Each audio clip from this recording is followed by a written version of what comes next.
Hey, what's up everybody? Casey here at Sea Run Fly and Tackle, and the color Sexy Shad has been one of the favorite names that's come from the bass fishing world. And today, I'm going to throw it into a fly. I'm going to show you the Sexy Shad Baitfish.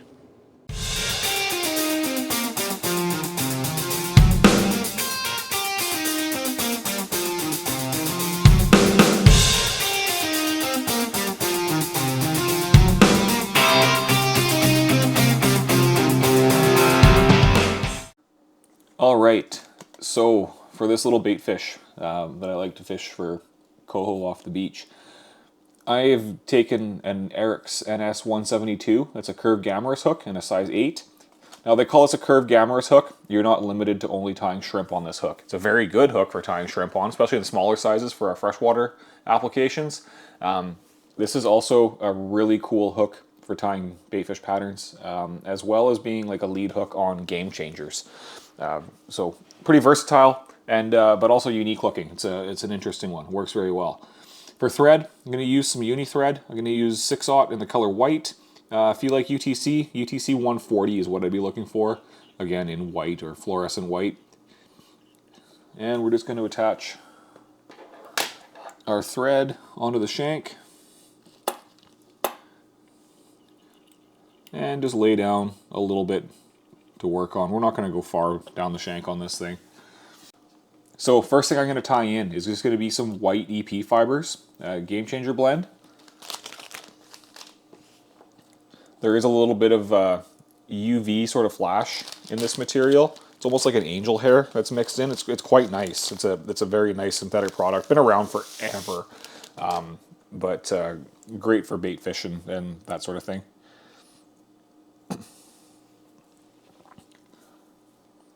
So we're going to try and keep this pattern fairly sparse.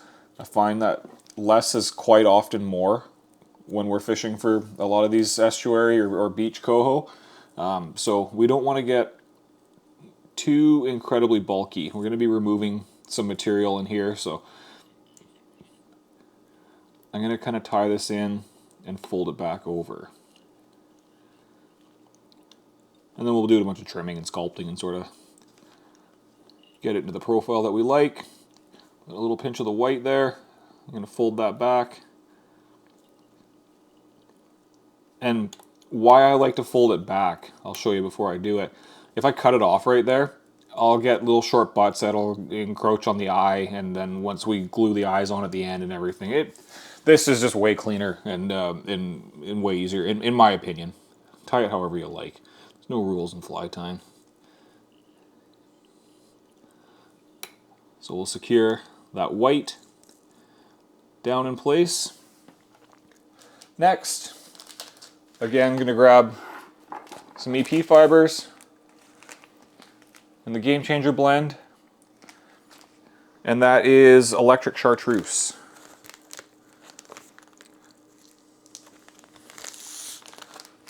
And this has some flash in it as well. I'm going to use a little bit less than I took for the white. And we're just going to tie that in over top.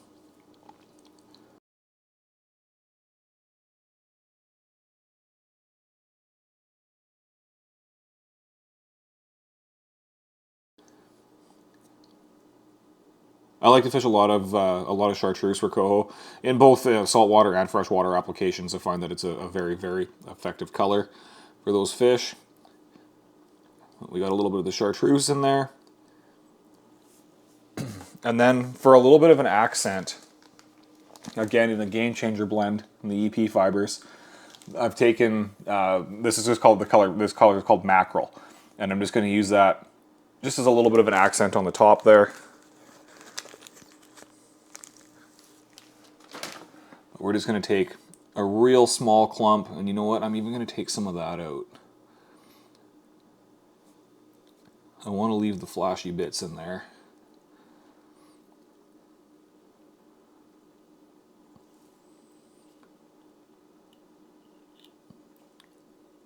I'm going to do the same thing. Tie it in, and then bring it back over the back, making that nice and clean. Now, I'm just going to do a rough chop here. I'm going to sculpt this a little bit more after. I just want to kind of get some of this out of the way. But I'm going to cut it on an angle. And that looks like absolute garbage right now, but we're not done there. Not even close.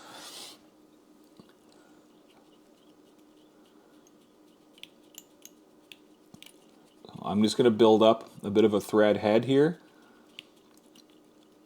And we're going to glue some eyes on. So I want to have a little bit of a base for them to stick onto.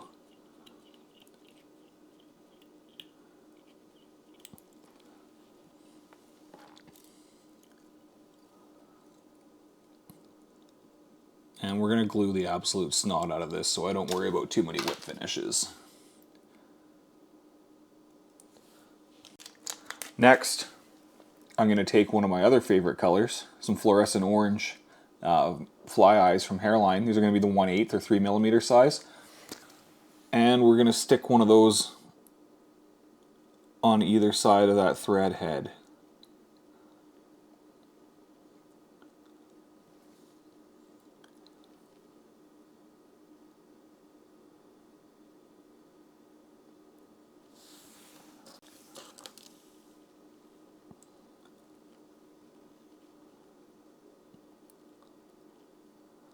And we want them to be as even as possible. And that way the fly will run nice and true when you're stripping it back in the water. So don't be afraid to take a little bit of time to set those eyes exactly where you want them to be. I should be tying on the rotary vise right now, but I'm not. You know what, I'm going to pop that out for half a second just to make sure I like how everything's positioned. See, now if I hope you can see that this eye is a little bit higher than that one, so I want to even that out. Alright, so I got those eyes in a position that I'm fairly happy with. I got them as close to being as even as I possibly can. And I like to have mine sit, I always do it slightly lower. And the reason I do that is I'm going to get a little bit more UV cure on the bottom there. And that's just going to help keel that fly and keep that hook point down. Now, is it going to make a huge difference? I don't know, but that's just kind of how I think about it in my head. Now, to glue this all in place, I'm going to take some Raidzap, and I'm just going to use medium for the viscosity.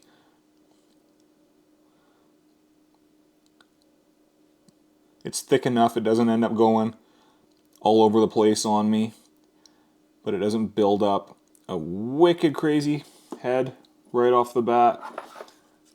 And I don't need to get too nuts sculpting it into place or anything like that, but quick zap with the light.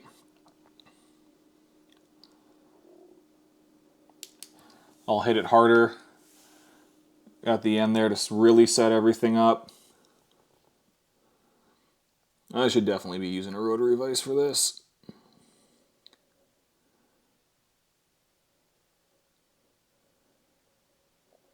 But I'm a sucker for punishment, what can I say? Get some of that cure over the eyes, make sure that they stay fixed to the fly.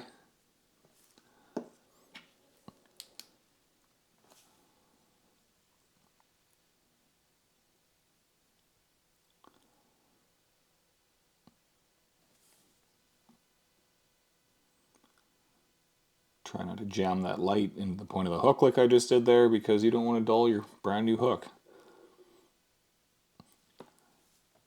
Alright. That's all cured up. It's exactly what you don't want to do with freshly cured UV resins, by the way. Doing that will make them cloud up. But I'll put a little bit more on there. If I'm really worried about it, I can hit it with some super thin and it'll take that cloudiness away once I torch it again. So now that I've got that all kind of glued into place, we're going to go back with the scissors here and we're going to start trimming this a little bit. So I'm going to start trimming on a real shallow angle, kind of right at the end of the bend there, into the white.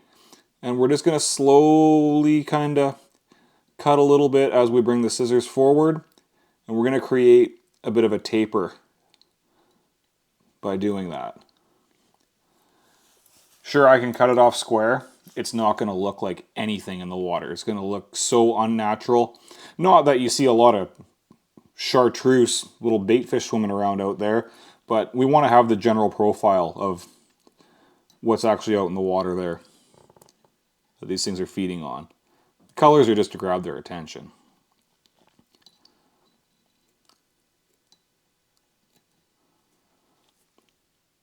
If you get strays, don't be afraid to trim them away.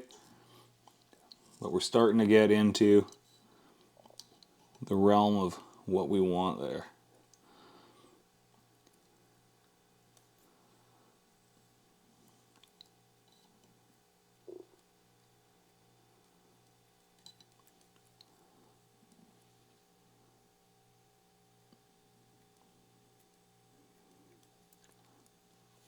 Kind of like that, just like that. Might get a little more the Raidzap on there.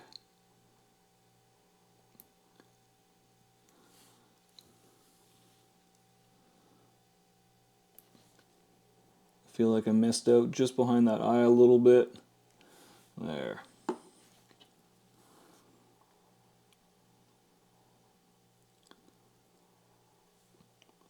Make sure everything's set up real nice.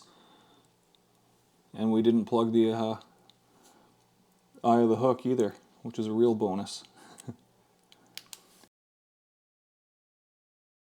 And there we have a deadly little baitfish imitation in some kind of funky colors, but something that that I like to fish when I'm fishing off the beaches for coho. Keeping it small and sparse is real key. You can trim this down again a little more if you want to, especially when you're out in the water. Like I always say, I like to keep them a little bit more heavier dressed because I can always kind of trim them up a little bit. I'll play with this thing forever if I don't take it out of the vise, but that's a cool little pattern to try if you haven't fished anything like that before. And you can see how much meat there is on that hook after that little fly is on there. So there you have a cool little bait fish that I like to fish off the beaches. It's an effective pattern for me, something that I think you guys will like, and definitely worth adding to the box. So like always, I'll have all the materials linked in the description below to tie this pattern. You can get any of the materials from us online, www.c-run.com. Come see us in the shop, get you all squared away, talk about some coho flies and some different strategies for fishing for them off the beach. And yeah, hit that like button for me. Subscribe to us on YouTube if you haven't already, and share it with your friends. Thanks for watching, everybody. We'll catch you for the next one.